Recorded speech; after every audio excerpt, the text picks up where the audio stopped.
Assalamualaikum warahmatullahi wabarakatuh. Sahabat beriman, zina kini kian merebak. Jumlahnya tidak bisa terhitung lagi. Bahkan kini perbuatan itu tidak lagi dilakukan secara sembunyi-sembunyi.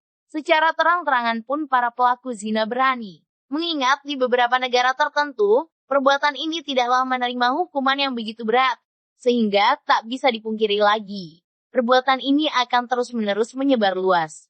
Selain zina dalam pengertian yang sebenarnya, ada pula sejumlah perbuatan yang membuat wanita seakan-akan melakukan zina atau memikul dosa, seperti dosanya berzina.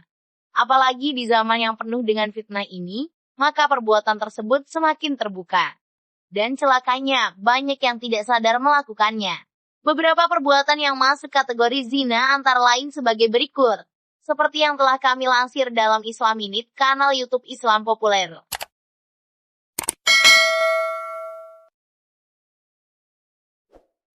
1. Memakai parfum agar laki-laki mencium baunya. Agaknya perbuatan ini sangat marak dilakukan oleh para wanita di zaman modern ini.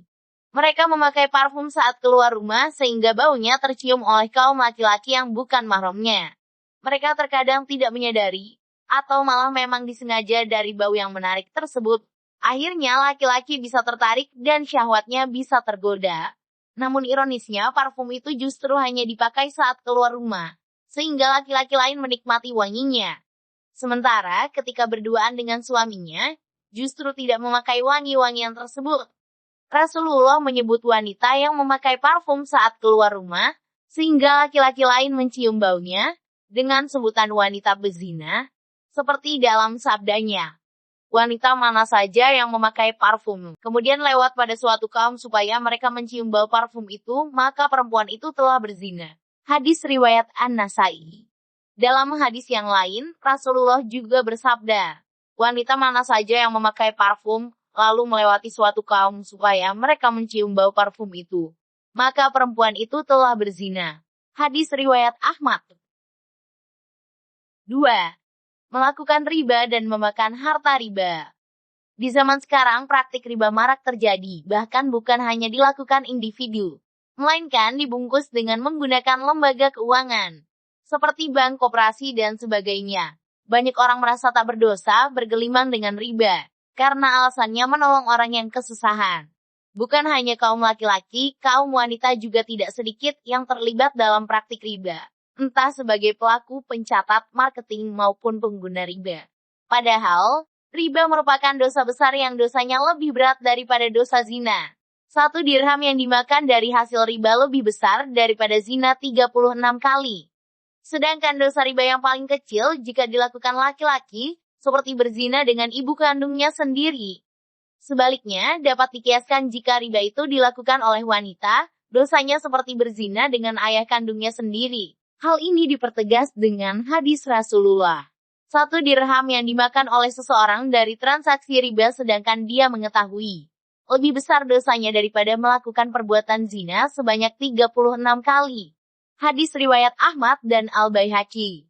Atau dalam hadisnya yang lain Rasulullah bersabda, riba itu ada 73 pintu dosa. Yang paling ringan adalah semisal dosa seseorang yang menzinai ibu kandungnya sendiri. Hadis riwayat Al-Hakim dan Al-Baihaqi. 3. Bersentuhan kulit dengan lawan jenis yang bukan mahramnya. Di zaman sekarang dalam beberapa acara atau kegiatan laki-laki dan wanita membaur tanpa ada pembatas. Hal ini membuka peluang untuk saling bersentuhan kulit dengan lawan jenis. Bersentuhan kulit dengan lawan jenis yang bukan mahramnya seringkali dianggap biasa. Padahal itu termasuk dalam kategori zina tangan atau kulit. Baik bersentuhan, apalagi jika saling raba. Rasulullah Shallallahu Alaihi Wasallam bersabda, zina tangan adalah dengan meraba atau menyentuh. Hadis riwayat Muslim. Begitu hebatnya dosa persentuhan laki-laki dan wanita yang bukan mahramnya ini, hingga oleh Rasulullah disabdakan lebih baik seseorang ditusuk dengan jarum besi. Seseorang yang ditusuk kepalanya dengan jarum dari besi, itu lebih baik daripada menyentuh wanita yang tidak halal baginya. Hadis riwayat Tabrani. 4. Lesbi. Belakang ini marak dan ramai dibahas tentang lesbian, gay, biseksual dan transgender atau LGBT, yang kesemuanya masuk dalam dosa besar. Ibnu Qayyim al-Jauziyah dalam sebuah kitab menjelaskan, salah satu penyakit dalam kategori kesucian diri adalah perbuatan lesbi. Disebutkan dalam sebagian atsar yang marfu, jika seorang wanita mendatangi wanita yang lain, maka keduanya adalah pezina. Tulis Ibnu Qayyim. Menurut Ibnu Qayyim, lesbi tidak bisa disamakan atau dikiaskan dengan homoseks, karena dalam lesbi tidak ada kemaluan yang masuk, sehingga tidak ada hukuman had atas perbuatan tersebut.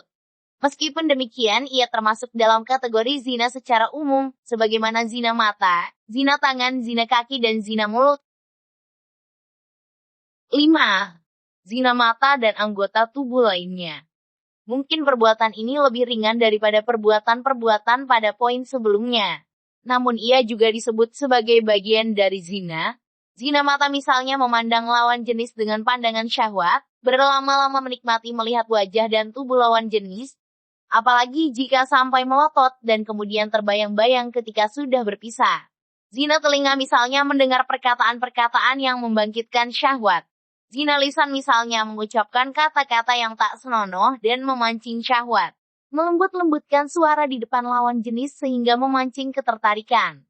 Rasulullah Shallallahu Alaihi Wasallam bersabda, setiap anak Adam telah ditakdirkan bagian untuk berzina. Dan ini sesuatu yang pasti terjadi. Tidak bisa tidak. Zina kedua mata adalah dengan melihat. Zina kedua telinga dengan mendengar. Zina lisan adalah dengan berbicara. Zina tangan adalah dengan meraba atau menyentuh. Zina kaki adalah dengan melangkah. Zina hati adalah dengan menginginkan dan berangan-angan. Lalu kemaluanlah yang nanti akan membenarkan atau mengingkari yang demikian. Hadis riwayat Muslim. Demikianlah 5 perbuatan yang dicatat dan dianggap zina. Jika Anda menyukai video ini, jangan lupa like, share, dan subscribe. Terima kasih. Wassalamualaikum warahmatullahi wabarakatuh.